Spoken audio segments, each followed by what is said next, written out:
This is another Dan podcast about digital asset management. I'm Henrik de Gier. Today I'm speaking with Dan Piro. Dan, how are you? I'm good. How are you? Great. Dan, how are you involved with digital asset management? I work for Turner Broadcasting, and I am the digital asset manager for TNT, TBS, and Turner Classic Movies on-air creative services departments. And Dan, how does a broadcast company use digital asset management? Well, when a company as big as ours, and we're talking about, 10 national cable networks, give or take, implement a digital asset management tool, you're really dealing with an unfathomable amount of media that's coming in and out, and DAM is really the heart of our ability to get to that media. We use this system to manage all the media that's coming in, it's going out, we're sharing it between each other throughout the workday. We have one enterprise system that everybody in the company uses, but we all have our own instances. So in my case, I actually manage 3 different instances, one for each network.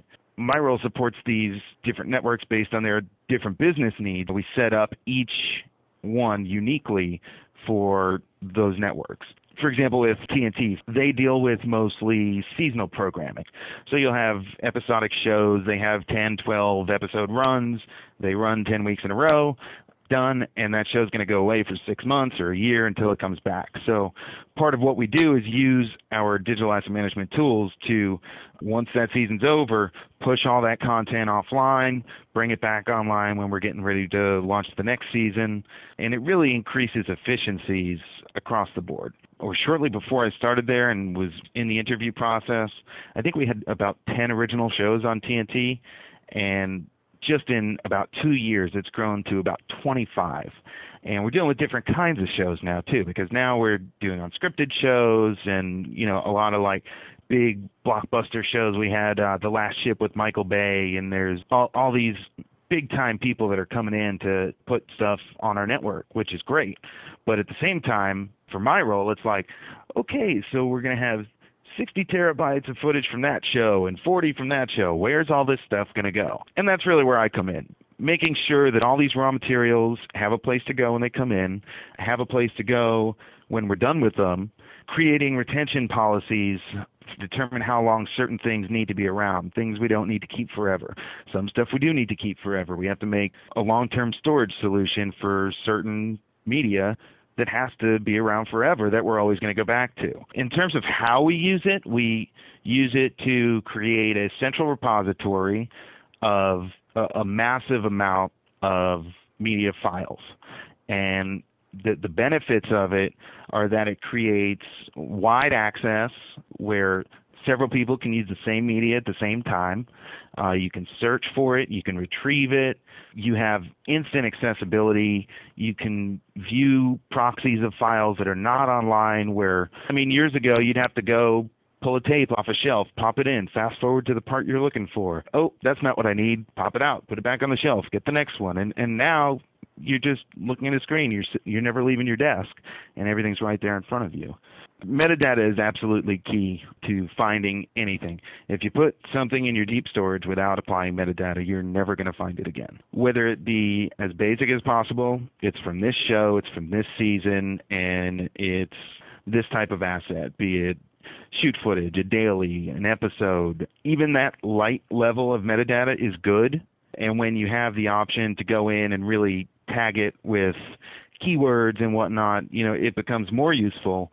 At this point, the system is still new and we're still growing, and I think we're going to get to more of that in the future. But in the very early stages, we're more worried about making sure our new stuff is getting into this system and then grow the abilities of it once everybody's on board and comfortable with it.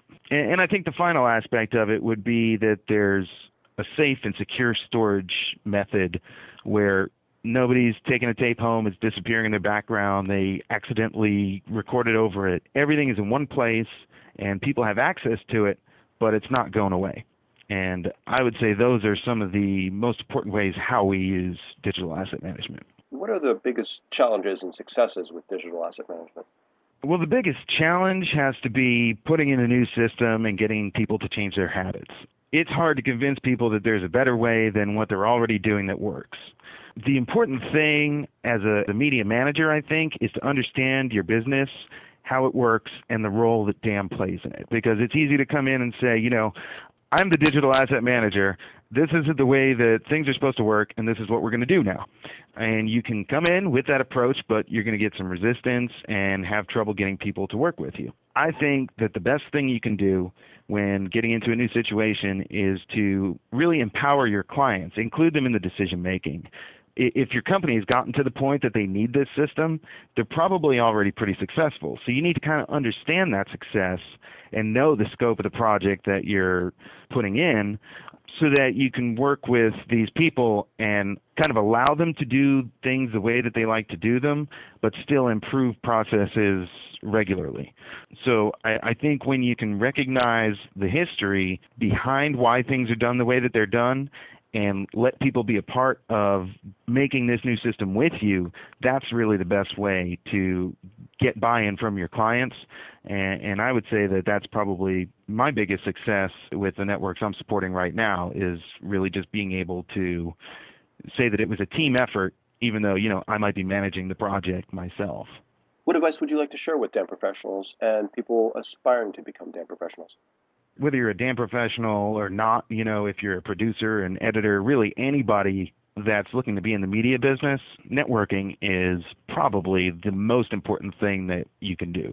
One thing that I like to tell people is you can have all the skills in the world, but they won't get you a job. You can keep your job with one, but if you don't have a network of people to go to, you're never going to get a job to apply those skills. The most important thing you could do these days is talk to other people that do what you do, compare notes, talk shop, go to conferences. Hopefully you'll be with a company that's supportive enough to send you to them, because they could be costly if not. But just really see what your peers are doing, because by seeing what they do, you're going to be able to do your own job better.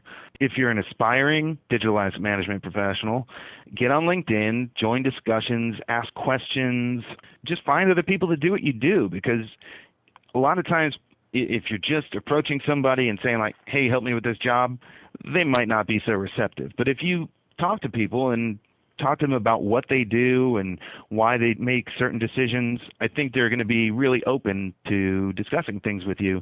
And then later down the line, when you need them for that favor, you're going to be in a pretty good position, because they're going to say, oh, I remember this guy, and he was really cool to talk to about DAM or producing or editing, whatever it may be.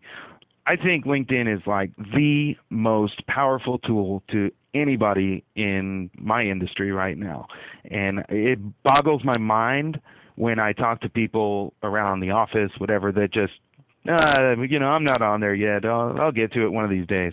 Don't wait. Get on there. It can't hurt, and you're going to connect with people that you worked with 10 years ago and be like, oh, look, that person works at NBC now. Now you have a contact at NBC. Great. And another thing to do if you're really aspiring to get into DAM, find a way to incorporate it into your personal life. In my case, I am a music nut. I love collecting. I have to have like the whole discography of every artist that I love, So I have like 50,000 media files, and they all have artwork. They all have metadata, the year that the album came out, what artist, what album, the ratings in iTunes. Is this 3 stars, 4 stars, 5 stars? So I can make a playlist of Rolling Stones songs from the 70s, which in my opinion are their best years, exclude live albums, and only include songs that I've ranked as 4 stars and 5 stars. So where your friend might want to make a Rolling Stones playlist, and it'll take them 3 hours to go through everything and say like, oh, I want these songs, and maybe that one, maybe not. I'll come back and decide later. They can work on it for 3 hours. At the click of a button, I have my playlist, and I'm already listening to it.